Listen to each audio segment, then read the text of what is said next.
And that's exactly why we didn't create a dating app for neurodivergence. It's not called the dating app for neurodivergence because of that one thing you just said, which is get people mixing with other people and get people feeling included, right? We've already had our own separate classrooms, our own separate teachers, our own separate people we had to go and see after school, and that made us feel different from everyone else and kind of ostracized. So what we wanted to do, and also another thing, it's extremely elitist. I don't know if anyone saw on the BBC last week, but an ADHD waiting list is 8 years now in the UK. So for us to say, well, you have to have a diagnosis to come on our platform, who the hell are we to start judging people and how they want to represent if they can't get the private diagnosis? So we're a dating app for anyone, and it doesn't matter if you're neurodivergent, maybe you're just a bit quirky, awkward, whatever it is. If you in any way have felt different throughout any point in your life and you want to come on to meet other people that feel just like you, then that's who we're for. We want to be creating synergies and not silos between people. So, because anxiety and depression are not neurodivergencies, right? And yet we really want to include those people. Imagine if we didn't let people that suffer with social anxiety join our product. Who are we to say who can and can't come in the door? We're not some sort of Mayfair nightclub of mental conditions, right? So we want to be as inclusive as we can be to similar audiences. But that's one of the main reasons we decided not to make this an app for neurodivergence only.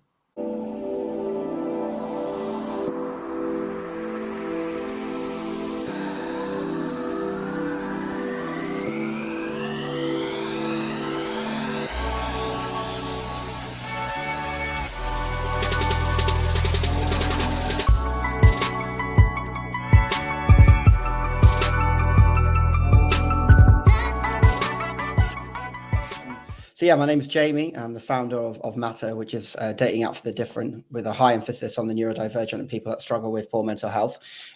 My background for the 13 years prior to starting Mattr was in the advertising and tech industries, and we'll come on to kind of why that's important. But I was working very closely with people like YouTube, Mattr, TikTok, and kind of all the big platforms, and seeing how I felt they were very detrimental to certainly people of our brain types. My journey with neurodiversity started at quite a young age when I was diagnosed as dyslexic. I think I was around 7 or 8. And then with what's called AUDHD, which has seen a huge spike and rise now at 31. So I'm 34 now. So that's three years ago. It was kind of that diagnosis and that real kind of awakening, which I suppose a lot of people that are listening to this have, which led me to found Mattr and create something that was different, unique, and allowed people like myself and millions of others around the world to just be empowered by who they are and not feel that they were going to get penalized by either people on the product or from the product itself. And I will come into a little bit more of the depths of how dating app works and all that kind of stuff. But yeah, that's a quick intro to me and a little bit about my background. That's brilliant, Jamie. Thank you so much, and so many topics there to dive into. I want to kind of just bring you back to kind of the journey. You mentioned kind of that kind of like light bulb moment, but that feeling of the diagnosis of understanding yourself a little bit better. What was that kind of like? Did you say you were diagnosed? What age were you diagnosed with? Because you were diagnosed with, correct me if I'm wrong, dyslexia, and then later on, it was ADHD. Was that correct? Correct. Yeah. What was that kind of journey like? What age are we talking about within these? Yeah. So the dyslexia was quite early on in my life, so around 7 or 8, I think, and it was. That was actually a fairly traumatic experience, where I suppose the other one was more of an empowering one. I mean, I remember the actual moment when I was like, oh, I'm really struggling with something that everyone else finds quite easy. And we used to do this thing called dictation, which is essentially where a teacher reads out paragraph or whatever, a page from a book. It starts off quite easy and then gets harder. And I just really remember like people were freely writing as I was really struggling with the spelling very early on in this kind of dictation. And after that, I got pulled into a room and, instead of kind of being like nurtured or asked questions about like why I struggled or whatever, it was just typical, I'm talking about the mid-90s, right? So it was very much like, you're really far behind where you should be. And, this is really bad and la, la, la. And that's when kind of the teacher, I think, suggested to my parents that I got, I had dyslexia testing. And back then the word neurodivergent wasn't a thing. I mean, the rise of the word neurodivergent, I would say, is really been over the last kind of 4 to 5 years. I suppose it had a smattering before that, but we were just called special needs kids. Do you know what I mean? And I suppose anyone of kind of a certain generation will know that. So that's when I started to feel different then, and I started to be treated different. You go in different rooms to do exams. You have special allowances. You get this fancy laptop at uni and those types of things.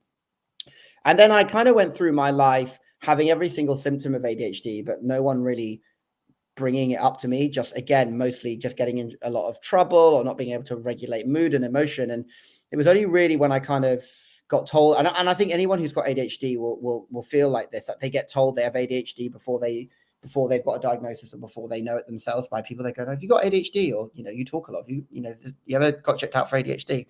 And I tried actually to get diagnosed for ADHD when I was 24. And yeah, it was a bit of a nightmare. I don't know if you want me to go into this story. It's quite, there's a couple of things on this side of it. And one of the things, like, I remember speaking to lots of people about this, and the first process they would say is, okay, I'm going to go and speak to the doctor. And then they go to the doctor, and then they feel massively underwhelmed in the sense of the support that was given. And I'm not saying anything against people. I think it's important if if you have a symptom or you think to yourself that that's the correct route. But I'm not saying, from the experience that I've had and spoken to people, that's not always been at least the first initial conversation. But I don't know, please do share your experiences with this. Yeah, I think going to the doctor with anything that's kind of mental, I'm not too sure. I mean, when we talk about doctor, we're talking about NHS GPs here. It's a little bit like one with a toothache, right? They're not trained in that department. You go and see, if you were having a pain in your molars, you wouldn't go and see your GP, you'd go to a dentist. And that's kind of how I feel going to the GP for stuff that's going on inside your mind is. So the way that it worked is I went to the doctor.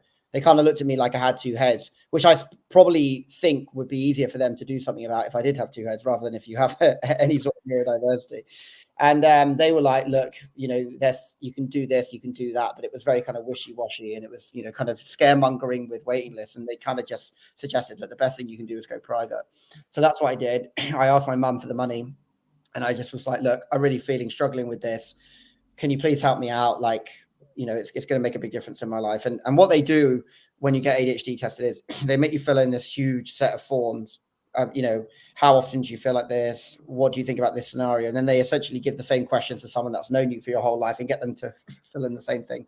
And then they cross-reference them and see how much that matches up, along with psychiatric testing. Now, I did this at home. I think my mum did the other one. And then in typical ADHD fashion, I just put it in an envelope with a second-class stamp on it and posted it back when it probably weighed half a kilo, right? And it never got to the practice, because that was a large letter or something you need to weigh and stuff like that. And so they said, look, it's never turned up. We can't find it in the system. And if you want to get your results, you're going to have to pay to do this again. And obviously I just went and begged my mum for money. So I just lied to her and told her they said I didn't have it. So I kind of lived then with the shame of that for a very long time, and lived with ADHD all the way from 24 I was when that happened up till 31, where the pandemic was a real catalyst for me, where I was like, I literally can't cope with this anymore. That being, ADHD people are fantastic at masking, and anyone that's got ADHD listening to this now, they will be amazing at kind of fitting in, or being a chameleon, as I call it, into the situations they need to be. And that takes a lot of burden and toll on the body, because we're putting ourselves into a situation where our body is like, it's kind of fight or flight. It's not meant to be acting like this, and yet we do it to fit into a neurotypical world. And, a lot of what can help with that is, just stimulation. So, your job, throwing yourself into job, your friends, going out, working out. I used to play football, and then the pandemic happened, and it's like, oh, you're locked in your kitchen, you're on furlough, no gyms are open. And, and then that's when I was like, yeah, the kind of mental health really went down, and I just had to sort this out. And so, yeah, I went private again and paid for paid to have the psychiatry treatment. And yeah, I was diagnosed actually with AUDHD, which is a hybrid of autism and ADHD. So I always kind of make a joke about going in there for one thing and coming out with two. It was kind of like a 2-for-1. So maybe my diagnosis was half price. But yeah, it was a big moment for me. And I always give an analogy. It's like walking around with a backpack that's full of weights, and then someone just removes that backpack, because you feel like a lot of your life made sense, and a lot of the times where you felt you were being unfairly kind of attacked or punished or not understood, and you always knew it wasn't your fault, you didn't know how to act in another way. That makes a lot of sense, and you kind of think, yeah, it wasn't me doing anything wrong. I didn't mean to do that. It was just how my body was reacting and how my brain is wired up. So I think a lot of people have that kind of awakening when they get the diagnosis. Are you learning to be kinder to yourself since then? For sure. And I think you kind of get this imposter syndrome before you get your diagnosis, where it's like you're reading something, but you don't know if it fully is you, because you haven't been told by someone who has the professionality, the expertise, the knowledge, to be able to tell you, yes, this is that. And I think you learn more about what you're going to be good at, what you're not going to be good at. It's totally, I think ADHD people are very, very good at beating themselves up about stuff that they can't get or grasp. And say with dyslexics as well, I still spell the word believe wrong nearly every single time. Like I write it down. It's just one of these words. I'm just I'm sure you've got some, social. I cannot spell social. I literally, it's in my email. Yeah, Mattr.social. Yeah. Every single time. I write social, and it just comes underlined. I put the C in the wrong way or whatever it is. Yeah, but there's like 3 or 4 keywords that I use daily, and they're always misspelled. So yeah, I used to work with this company called Initiative, and it was just like, I'm like, I would never ever be able to work at this company because it's too difficult. But yeah, sorry, I've gone off topic. So yeah, there's things that we do where we kind of beat ourselves up about doing, but we don't tend to look at the things we do amazing and we do better than neurotypicals, right? And I think that inherent shame of feeling, oh, everything's my fault or stuff's wrong with me, or why can't I get this simple thing done? Like, how many times has anyone ever dictated a page from a book after me leaving primary school? Never, right? And yeah, I made this whole thing that I would fail in life because I couldn't do this one task. So yeah, I think that's something that neurodivergents do, but we need to start looking at the stuff we do great, and that's a little bit around the kind of concept of what we're trying to do with Mattr. Quick word from our sponsors. Promova are a one-stop solution for all of your language learning needs. Now, we all know how difficult and challenging it can be to learn a new language, especially if you have dyslexia. Now, this is where they're different, because they are the first platform to introduce a dyslexia mode. And I've got to tell you from firsthand experience, this has been an absolute game changer for me, because I've tried to learn languages for many, many years before in different ways. But the fact that they're now making it available and to assist me in certain ways, I can work through these modules with ease. It has been an absolute game changer. Please do check them out. They are used by over 15 million people across the globe. So they are doing incredible work. There is a 50% discount on the premium version in the link below. Please do click on the link and start your learning language journey. Picture this: mastering a new language in just 10 minutes a day. Too good to be true? With Promova, it's a reality. We are a one-stop solution for all your language learning needs. This innovative platform has all the tools to create a unique learning plan based on your goals and interests. With Promova, you can learn languages through bite-sized lessons, anywhere, anytime. Learn vocabulary you'll actually use in real life. Polish your speaking skills and train your ear with audio lessons. Dive into books for full immersion. Need some personalized guidance? Our expert tutors are just one click away, whether you prefer one-on-one or group lessons. Achieve your language learning goals with Promova. Do you find, because you're obviously you run your own business and that takes I'd say a normal job, quote unquote, where kind of 9 to 5 or whatever this that kind of the hours kind of looks like, running your own business, you have to have this certain drive. Do you find certain strategies where you can kind of, I don't say switch off, because I can never imagine you kind of completely switch off. But have you learned to find some coping mechanisms so you're not just working 23 hours a day? I think for me, working on. Yeah, I mean, look, it is tough. It is tough, and I feel like, especially if you've got ADHD and you get hyperfixated on things, and your business is something that I'm hyperfixated on. I can't really remember. I mean, to be honest, I've never really had it in my whole life where I've had a quiet mind. I mean, I only found out the other day that neurotypicals, when they get in bed, their mind doesn't have 100 million things going on in it. They just have like blank quietness. I've never really understood that. Imagine that. I just didn't even know this. I'm talking, this is maybe like 5 or 6 weeks ago, where I saw someone with ADHD and someone with neurotypical couple, and they were talking about this particular thing. And the neurodiverse person said, I didn't know that people had like blank minds where they don't have things going on in them. So that blank space is normally filled up with things about the business, you know, good things, bad things, how can we improve? You know, when you run a business, you're the most senior and the most junior person in the company at all times. You have to deal with big investors and do the podcasts and make, hiring decisions and stuff like that. But then you literally have to do like, go and print off stickers from the printing shop, get these little things done, do the grafting. When we first started, we used to go outside like ADHD events and things like that and hand out flyers in like freezing cold. Like, we did one on Brixton High Street. It was like -1.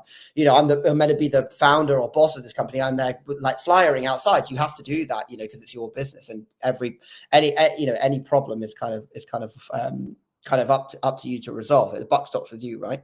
But in terms of how do I get my brain to stop thinking about work at any point, it's sports. So like I said, I play squash, football, gym, and that's kind of like, because I work from home, I make myself do that, because otherwise I would just get up. My commute is 5 steps to the table that I'm working at now, and I would never actually let my brain do anything else. So I think sport is very, very important. And I would, even if you're not into sport, just getting outside and just moving around is it's definitely the best cure, I think, for busy minds.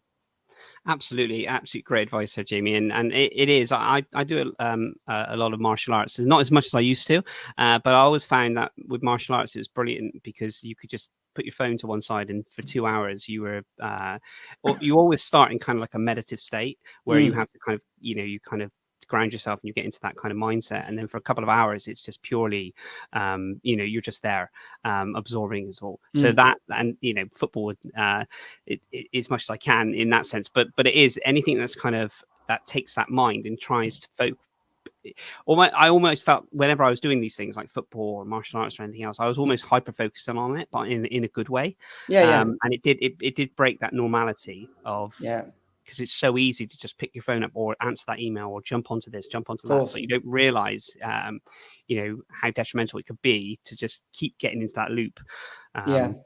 No, for sure. I totally agree. And I mean, for me, it's like, I have to have stuff where it's mostly the team stuff, or there's a lot of changing. Like, I could never be a runner because I find running just monotonous and boring, right? My ADHD brain's like, this is just one foot in front of the other. Like, it's boring. At least, like, if you've got the gym, it's different. I have to do different machines. I can't say no. If it's team sports, you're not in control of what's going on. And so it's finding what you're going to like doing. I mean, some things are for some people, they're not for others. But yeah, I just think find what you like, which is active.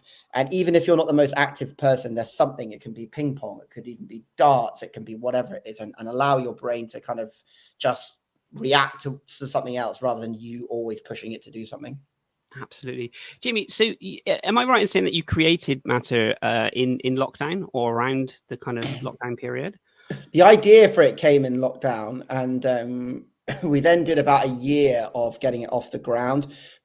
Kind of like building it and working out if it were. I mean, look, people have ideas for businesses all the time. I mean, every single person in the world, I think, has had an idea for a business and gone, I'm going to start this business.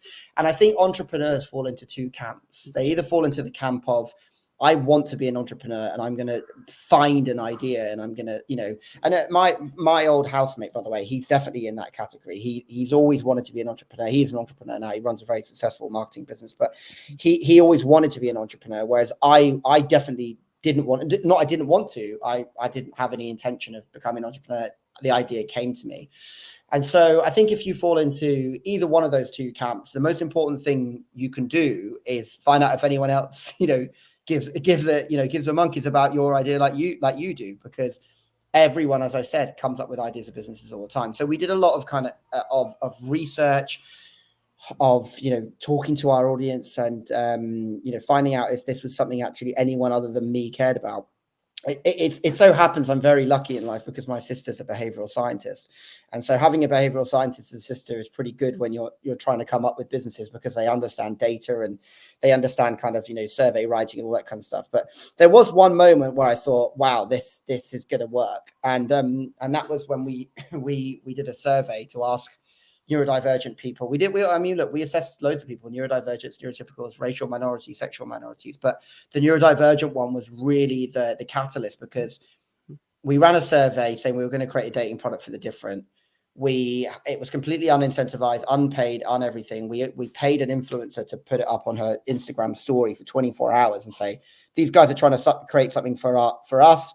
Takes 5 minutes, fill it in. And I worked in marketing for 13 years, so I know the pain of getting people to do surveys. Admittedly, that a lot of surveys we were doing for any type of product, from glass cleaner to soft drink or cars or whatever, which people aren't that obsessed with, right? But we had nearly 3,000 people fill that survey in 48 hours. Which, by the way, is an obscene amount of numbers. To give you an idea, the government, that if they do polling for the government, they need 1,000 people to get a rough idea of how the UK is going to vote, right? It's 1,000 people. So we had 3 times the amount that polling companies would use to predict elections and all that kind of stuff. So that amount of data, it really does show you, where it lies. And that was the real kind of okay, people care about this, especially neurodivergence, especially that target group. I mean, we had one of the pieces of data for that was 96% of neurodivergents out of 3,000 felt that dating apps didn't understand who they were. And it's interesting because there's no dating app that targets neurodivergence or speaks to neurodivergence, and yet there's dating apps for everything: religion, diet, sobriety, fetishes, the lot. So I was quite intrigued because when I knew that kindly you'd agreed to be a guest for us, I started looking into the different types of genres, in the sense of the different dating apps. Literally Googled, and I was amazed, I guess, at how many different, like I said, how many different apps there are out there for this. But it was really interesting when you dive into it and you look from a neurodivergent point of view. There wasn't that, apart from yourself, that was catering for that. So you can from the survey as well, you can definitely see that there is a need there, to be able to help and support. What do you think some of I'm not asking you to share any of the data and stuff like this, but what's the kind of the barriers and that people are finding from a neurodiverse point of view when they're entering into kind of going onto dating apps and that? What kind of problems are they facing? Yeah, I think there's 2 things that we wanted to really address, and this is the big problem for neurodivergence. Is let's take the mainstream dating apps. Okay, let's just take the mainstream ones. Okay, Tinder, Bumble, Hinge, Plenty of Fish, those types of things. There's 2 things that are wrong with them. There's purpose and there's product, right? So from a purpose point of view, they don't promote a safe space of vulnerability or acceptance, right? Because it's so competitive. And there's a theory called the paradox of choice, which is essentially like the more choice you get, the more negative you think about your options. And I give you an analogy of this. If you go to a restaurant and they've got like 50 things to order, you think, how can they cook all this food? It's going to be crap. If you go to a high class restaurant, they have like 4 mains, right? And you think, wow, the quality is going to be good. The chef is taking care of this. The product's going to be good. Like if you go and see 50 things on a menu, you're like, the food's bad, right? And the food could be amazing. You don't know that, but because you've given so much choice, and these apps give you so much choice, right, that you're overwhelmed with like everything that's going on. I mean, Tinder's essentially unlimited if you live in a city. If you put in, I'll date anyone from 25 to 45, and I live in London, and I'll go 20, 30 miles for a day. I mean, that's hundreds of thousands of people that you could potentially be swiping through. So from a neurodivergent point of view, one, they're not creating an environment where you can be vulnerable because it's so competitive that everyone's trying to be perfect, right? Everyone's being perfect because you're one of hundreds of thousands on those products. And the second side of things is that whole system of swiping, competitiveness is completely overwhelming and draining on your mental health. If you've got ADHD, that can be dangerous for a couple of reasons. One, it can make you have burnout because you just won't stop, right? You'll just keep swiping, especially during the pandemic. You're just there like, I've got nothing to do today. So now, because they're monetized so heavy, and you run out of your likes and you run out of your super swipes and all this type of stuff, it can lead you into a financial problems. So neurodivergent people can go into a space which isn't welcoming to them, that has a whole audience of people that are hyper competitive, that don't understand them, with a product that can really damage their mental health, which can be overwhelming, and then they can come out of it 50 quid, 20, £100 lighter, because they're just in this hamster wheel. And I think, this is my opinion. There's no study on this. I feel, as an ex-user of dating and someone that worked very, very closely with the social media platforms, I feel that dating apps are by far the biggest dopamine roller coaster of any product, because you're getting validation from someone which says, I like you, I think you're attractive, I like your profile. And if you've got, dopamine regulation problems like I do, you're just going to go bang, it's going to go straight up like that. It's going to be like when you shoot up in a roller coaster. But then you start talking, they start slowing down on the replies, they don't want to meet up with you, it's coming down and down and down and down and down. And then you're regulating your mood. It's so difficult on these products. So that's why we went into that market, where I was like, look, this has to change. I couldn't find anything that was, like I said, there's one app in America called Hickey. It's only for people with autism, right? It's not like a whole neurodivergent umbrella. I couldn't find anything out there where, it wasn't just I was looking for something about neurodiversity. I was looking for people talking about what's going on in their mind. And you would think like that would be a huge thing, especially during the pandemic, when you've seen so many people lose their jobs, people dying, mental health, starved of close friendships. You think something would be there, but there wasn't. And so I thought, well, and this is kind of crazy, I was like, well, let's do it then. Let's create that product.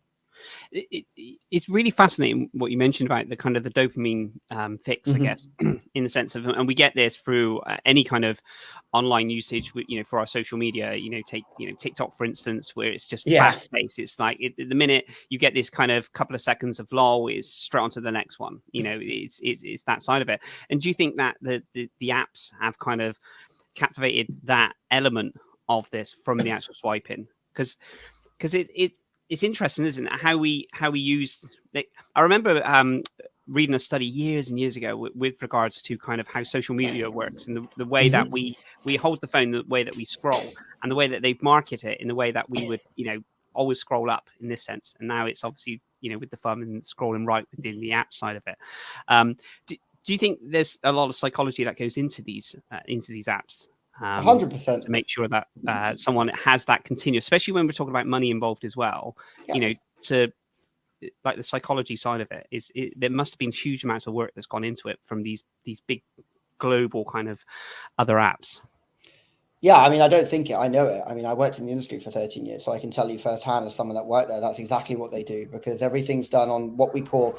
If you go and sit in a room with a big social media company or a dating app company, they talk about something called engagement, right? It's how engaged you are, the monthly, or activity or engagement. They'll say it like, how monthly active users, daily active users, you can change the word active to addicted, and it means exactly the same thing, monthly addicted users. What are our addiction rates this month? You can just change that A from active to addicted, because it means essentially the same thing. How do we get these numbers of active users, addicted users up? And that is by keeping you in a perpetual cycle of what's behind the next door. And that's the same with dating as it is on TikTok. TikTok is fantastic at being like, oh my, you don't have a clue, right? It could be 1 minute it's how do you cook the most amazing carbonara, to the next slide, the next video is, here's a UFO sighting. Do you know what I mean? And that kind of, I have no idea what's going on. And what's happening is the algorithm is always working out what you like, what you're engaged in, what your dwell time is, what you're liking, what you're following, what you're commenting on. And then it's building up this customer profile while also chucking in random ones to keep you like going. Because if let's say you're really into sports cars, and every single video of sports cars, you'll get bored, because you're like, oh, where's the thing about how the pyramids are made, or whatever it is. And that's how they keep you going. So, and when you chuck in monetization into that, so obviously TikTok is free to use, but if you've noticed now, if you're a TikTok user, there's far more ads on TikTok than there is on, on anything else. And that's how they make their money, is through ads, but also through e-commerce, right? So, people who are, masquerading as influencers or whatever, who are selling products on there, and then TikTok are taking a commission because it goes through their back end and they get money out of it that way. And so that's what they need to do. They need that. If no one's using their product all the time, they're not making any ad content, and they're not selling any products, and they don't really have a business. Now, if we look at dating, it's exactly the same thing. They want you to think what's behind the next door, keep you swiping. So, as a business, we thought, well, how do we create a product which is going to be ethical? It's not going to damage the mental health of our users, but also it's going to make us money because we're not a charity. And that's where you have to have ingenuity. You have to think outside the box, So right now we give you 6 people a day that we handpick for you, and we tell you why we've matched you with them. Okay. So it says, like, let's say that I see your profile, right, Darren? It's going to say, Darren likes X, Y, and Z. You like X, Y, and Z, and we think you two should go on a date because of, cocktails, sports, martial arts, or whatever the categories are. Okay. So how do we then thought to ourselves, well, how do we extend this customer journey? Because the number one thing people think about dating apps from every target group is they're overwhelming. And that's neurotypicals and neurodiverse alike. They feel dating apps are overwhelming. There's too much choice and they provide no value. The business model of a dating app is to provide you with chance, not value, right? So you buy a premium subscription to Tinder or Bumble. They're not promising you're going to get 12 matches a month or whatever it is, because they can't. It's a double-sided marketplace. It means that you have to match with me, I have to match with you, and then we can facilitate a conversation. But you can have the best profile in the world. If no one wants to match with you, it means nothing, right? So you're paying for chance. You don't pay for value. And dating apps are one of the only products in the world where the better their product is, the more customers they lose. Because if they're matching everyone up with their perfect matches every 5 seconds, that means that they're losing their customers, right? So we thought to ourselves, and that's called churn, by the way. And you can have positive churn where everyone goes around and tells everyone we met on Hinge, we met on Tinder, we met on Bumble. And so you're getting that brand recognition. But we then thought to ourselves, okay, so how can we provide value, slow down churn, and create a better experience for all the users while still making money? And so we've done what we think is really revolutionary, which is extend the customer journey to help you with the actual dating and help you getting ready for dates, but also going on the dates. So within our product, you have access to relationship coaching, relationship therapists, people that will help you build your profile. We have specific ND ones in there as well. We have bars and restaurants. We have experiences, museums, crazy golf. We have loads of cosmetic sections so you can get ready for dates. We have hair care, soap, all everything that can help you with your dating life. And that's all in there with the discount. So the user, we're unmonetized at the minute, right? Because we're an early stage business. So everything's free, by the way, at the minute. It won't be in the future. So this is your chance to go and get some of these things for free. So all of those products are discounted, 20% off, 30% off, 2 for 1s, and they're exclusive discounts to us. You can't get them anywhere else. So we're helping you with your dating game, and we're always providing you value. Let's say you don't get any matches 1 month. Okay, great. But that's a relationship coach. Why don't you go and speak to them and ask them why that is? Why don't you have a look at your profile, with that person? So we're always trying to help the user. And it makes the whole thing less overwhelming because this isn't built into the product yet, but it's actually going to be able to create the dates for you in the future. So let's say you and I we've put cocktails as one of our things. We have a cocktail making class and a cocktail bar on the product. So we can actually just bring you that date. You'll be able to book it on platform. So everything we've done there is talking to the users. I think a lot of people just, they don't do enough research with what people actually want and how do you make your product different and better. You think, okay, everyone's doing swiping. We're going to do neurodivergent swiping. It would have been easy for us to go like, we're just going to make it out for neurodivergence and we make it swiping. But we thought, no, let's make something a bit different. Our whole mantra is date different. So we should be the ones doing it as well. Absolutely. And I love those, how so much has gone into it, in the sense of the pre-preparation for, for the wellness of the person. Because when we're looking at someone that is, everyone's journey is different from why they've downloaded the app and they're going on to this. They could be just coming out of a relationship. They could be, there's so many different things. They could be new to relationships. There's so many different, pinpoints of their life. And again, it could be for looking after that kind of mental wellness on that side of it. And if we're looking from a neurodiverse point of view, the overwhelming side of it, of trying to deal with that as we talk about so many different things going on in our minds, Mm-hmm. we're trying to deal with that situation and then learn something new and then meet someone in this side of it. And I guess, having all of those different attributes to kind of help and guide on that journey. I noticed as well on one of the great things on your side, you have is it an honesty box? Yeah. Could you just tell us a little bit? I was really intrigued by this side of it, because it really, I thought how amazing just to be able to put that on there where you can tell I'll let you tell our listeners about it. Yeah, so actually it's interesting. So we developed the honesty box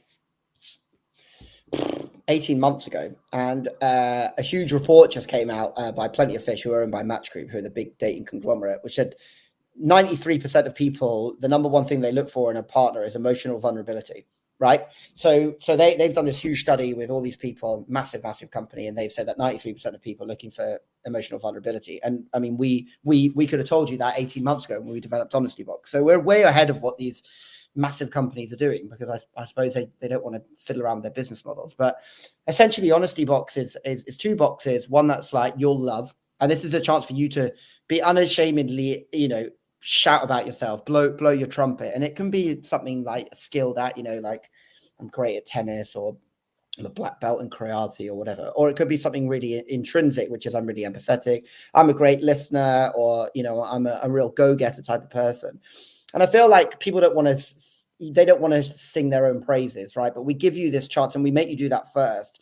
So you're like, okay, great. Like I can do this. I can write this. And it gives you a bit more confidence to do the second box, which is you're going to need to know this. So we don't write, this is a negative, this is something bad, but it's going to say, you're going to need to know this. And look, you don't have to you can put anything in here as deep as you want to make it, right? We read, I've read some of them that are like, quite hard hitting, where it's like, I have this condition, you better read up on it before you go on a date with me, like that type of stuff. And we give you the chance to do that. But it could just be like, my timekeeping is absolutely terrible. Please tell me the date's 15 minutes earlier than it actually is. I might be there on time. But we make everyone do this kind of like, here's where, and it's kind of like a trade-off, right? So you say like, okay, if you find something that you're like, okay, I'm not really sure about the negative one. Oh, but that's offset by this positive one, or whatever it is. I'm very good at timekeeping. I think my ADHD autism stuff fights with each other, and I'm really glad that the autism wins in the timekeeping one, because autistic people, they like routines, they like to be on time, so I'm very a good timekeeper. My partner is not. That's definitely her worst quality, I would say, is timekeeping. But because I'm good at it, I don't mind helping her and doing that stuff. So there's this thing called helpers high. So essentially, helpers high is when you help someone, you get dopamine from it, and we try and promote that a lot through the product. So it's like when you help someone with a buggy down the stairs at the tube station, you feel good about it. You've done something good to help someone that needed you, and without you, that would have been in a difficult situation. So sometimes with dating, if you're vulnerable, you can actually get someone that's really good at the thing you're bad at to reach out and be like, hey, actually, I'm really great at timekeeping, or I'm really good at this. Maybe I can help you with that. You on the other side think, oh, this guy or girl are being really kind to me, and that's nice, and I feel good towards them, and you feel good towards that person because you've helped them. You've got your helpers high. So, but if you don't create the environment or the safe space to be able to do that, and say, look, everyone's doing this, right? So don't feel scared about doing it. Then people won't do it. And so people go to us, what's stopping anyone talking about these mental things on Tinder or Hinge? Well, they can if they want, but they're not gonna be in a safe space to do so. They're not gonna have people that are gonna understand what it is that they're talking about. So that's why we have the honesty box, and I'm glad you brought it up, because it's one of my favorite, if not my favorite feature. I think it ultimately, like you said, it breaks those barriers down, so you can be honest about it. And I guess you mentioned about bigging yourself up, and I guess it's from like a British thing. I don't know if it's if you listen to this in different parts of the world, it seems a very British thing for us to not say how great we are and amazing and these things. But it's an incredible exercise to really kind of take stock of what your qualities are and what you can offer, in the sense of how nice of a person you are, what you're into, and these kind of things. So I think it was a really nice add into this side of it. What do you think the kind of, does it allow people from a neurodiverse point of view that go onto your kind of platform and go for the dates? Have you had any experience of people that have tried different apps in that sense, and now they can be themselves a little bit more because they're not having to put that persona on? Have you had experience of that? Yeah, I think an interesting thing is that the average dating app user has 3.8 dating apps, right? So let's just say it's 4 because you can't have 0.8 of an app, but that's just how the numbers work. And they use them in different ways, right? So you might have one where you're being much more open and honest, and you're talking about neurodiverse side of things. You might have one, maybe you're like really into sports, right? So maybe you've got like your dating app for people that are into sports. Like I said, there's apps for literally everything out there, for if you want to meet someone that's in your community. And then you might just have your like generic one that you kind of just have for the sake of having, because you really want to meet someone. It's a numbers game. So we do have people that use other apps and come to us, but we were never an option before. I mean, we're still not an option to however like 70% of the population of the UK, because we're only based in London, because we have a model, unfortunately, which means that you need people to be near each other to use the product. And therefore you can't just say, I'm going to launch throughout the whole UK, because we don't have any people on the ground in Aberdeen. We don't have any marketing up there. So you have to, unfortunately, go either, city by city or area by area. So, a lot of people in the UK there's 4,000 people on our UK waiting list right now, that want our product, and they don't get marketed to, right? There's no advertising outside London. So it's either word of mouth or organic social that they've seen the product and put themselves on the waiting list. So I feel like, I think this is interesting, and I'm gonna go a tiny bit off topic here, but kind of similar, which is when you have a product which is based around accessibility, it starts with people that need it. So you have like people that need the product. They're like, oh my God, I need this. This is my community. I need this. This is my people. And then what happens is, as time goes on, more people start to talk about it. You get to people that actually want it. And that's what we call the laggards, the people that come into your product later on. And what's interesting about that is accessibility tools and accessibility programs, stuff like that were developed for specific people, have gone mainstream so often. And I'll give you the most common one, which is texting. So if I ask you, Darren, do you call or text on your phone more? Like, do you use texting or phone I use voice notes mostly. Voice notes more than typing. I use typing, voice notes, and then the actual calling side of it is probably less. So I reckon if you ask most people, like, what's the most common form of communication on the phone, they would say through text, WhatsApp, Absolutely. Texting, email. That in comparison to me calling is like 95 and 5, if not more. Now, texting was developed as an accessibility tool. So texting was an accessibility tool developed by a handset company for people that were hard of hearing to use their product. And then it actually became like, this is the way that the masses want to communicate, right? It's the same with things like Siri. Their voice activation controls for accessibility. And we feel that, we're going to have all these people that have anxiety, that are neurodivergent, everything. But the whole point of what we're trying to do is create this empowered community that are vulnerable, that will open up, and then that will mean that they'll meet better partners. So we actually think in the future that this will become a lot more mainstream than it is now. And then the people that are using 3.8% of dating apps might think, actually, I just need to use my 1 or my 2. That's absolutely incredible. So many different things there, and you mentioned about the texting side of it. I wouldn't have even thought of it as an accessibility side of it, but it's that those kind of, you see those memes, don't you, where someone as you get that Teams call noise, someone's like, oh my goodness, someone's trying to call me, and you're like, so I guess as a generation now we have just been, I'll just shoot a quick message off. And even, I mentioned voice notes purely if I'm out and about, then I'll send the voice notes. The thing I guess I find that I don't think we've evolved too much is the email, because it's really, I always find with emails is that you almost have this persona on an email that you don't necessarily on a text. But I think they're important because they send documents and they're for the importance. But it's that level of importance of an email is, even using terminology like kind regards, best wishes. You wouldn't necessarily use this. Hope this finds you well. Yeah. I hope this finds you well in a WhatsApp side of it. So I think the email is kind of, maybe that'll go through a stage. I'm not too sure, but it's nice to have those alternatives. But it's just interesting to think of the texting as a, the reason why. The accessibility side of it. What would you like to see going forward for Mattr, Jamie? What's your kind of vision in the sense of the inclusivity side of it and being able to help people going forward? What would you like to see? I mean, we'll carry on the theme of accessibility right now, and I'll give you some stats and data points which will really shock you. So currently, well, actually, this isn't currently. This is from 2 years ago, so these numbers are wrong. But this is from a couple of years ago, right? So PwC, which is PricewaterhouseCoopers, with one of the big 4 audit firms, accountancy firms, they estimate that the UK loses 249 billion, and I haven't said that wrong, a year due to in sales, by the way, in sales of products and services due to inaccessibility, right?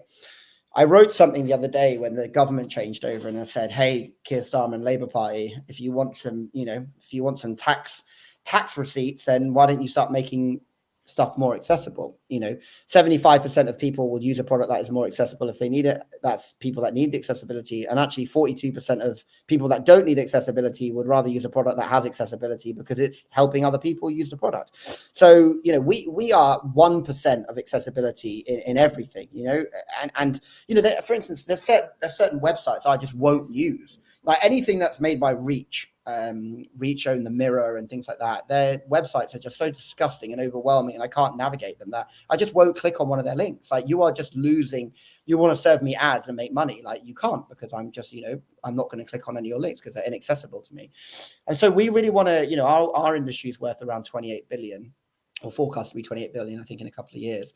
So if we can be the market leader in our industry for accessibility, we can start chipping away at that number. That's really what I want to do. And we've actually just pitched the government grant company, which is called Innovate. So they fund startups and businesses like that are trying to do different things, and we've actually pitched them a whole strategy for the most accessible dating product with AI that's going to have prompt readers in there, where you can have bionic reading if you're dyslexic, so it can help change the text around. So it's going to just create this amazing environment for people that need the accessibility, and obviously no one's doing that, right? And so we want to really change the game from accessibility from our point of view, and we want to get the product all throughout as far as we can get it. Look, we have people in America on our waiting list, and how the hell have they ever heard about us? You know what I mean? Like, we don't market over there. It's probably organic, social, or word of mouth. So we understand this product is needed far and wide. Right now we're constrained due to how much we're in an investment round at the minute. We're nearly done on that, thank goodness, because it's been taking up a lot of my time, but we're nearly done on that, 80%. But we need this money to keep the wheels moving and to get this product out there, because we're at the tip of the iceberg on what we can do. Dating is so important, because I think when you talk to people about running a dating app, they just automatically revert to Tinder, and they think hookups, and they think low value, right? And they don't understand that what we're trying to do is we're trying to help people be happier. We're trying to combat loneliness. I mean, loneliness is a bigger killer of young people than diabetes and obesity, right? And yet our product is trying to resolve that. People in relationships are on average 25% happier just by being in a relationship than they are if they were on their own. So, we're not, I don't ask people to invest in a dating app. I ask people to invest in other people's happiness. So, this isn't a product which I look at and think, oh, this is kind of some low rent hookup thing. That's not what we're doing. We're here to facilitate connections for some of the people that have been the most ostracized, most, misunderstood and left out for, of these types of things since they were children. It's a building up of trauma, for all this time, through exclusion of, exclusion from the classroom, to do exams in different rooms, not fitting in with your peer groups. Why are these people not allowed to be in love and have relationships just like everyone else? So that's what we're trying to do, and that's kind of the aim of the game for Mattr, is to get this out throughout the UK and then hit up the US and the EU. You mentioned about loneliness, and that is absolutely massive for all the age gap in that sense. But the isolation side of it is massive as well. Purely, you touched on the fact of being put in separate classrooms, and then all these different things, and I've experienced that firsthand. And I think anything that we can do to kind of combat that, to actually not even like create a level playing field, but just actually make someone feel that they are worthy, worth something, is as my blessing every single time. Well, I think that's a really, that's exactly why we didn't create a dating app for neurodivergence. It's not called the dating app for neurodivergence because of that one thing you just said, which is get people mixing with other people and get people feeling included, right? We've already had our own separate classrooms, our own separate teachers, our own separate people we had to go and see after school, and that made us feel different from everyone else and kind of ostracized. So what we wanted to do, also another thing, it's extremely elitist. I don't know if anyone saw on the BBC last week, but an ADHD waiting list is 8 years now in the UK. So for us to say, well, you have to have a diagnosis to come on our platform, who the hell are we to start judging people and how they want to represent if they can't get the private diagnosis? So we're a dating app for anyone, and it doesn't matter if you're neurodivergent, maybe you're just a bit quirky, awkward, whatever it is. If you in any way have felt different throughout any point in your life and you want to come on to meet other people that feel just like you, then that's who we're for. We want to be creating synergies and not silos between people. So, because anxiety and depression are not neurodivergencies, right? And yet we really want to include those people. Imagine if we didn't let people that suffered with social anxiety join our product. Who are we to say who can and can't come in the door? We're not some sort of Mayfair nightclub of mental conditions, right? So we want to be as inclusive as we can be to similar audiences. But that's one of the main reasons we decided not to make this an app for neurodivergence only.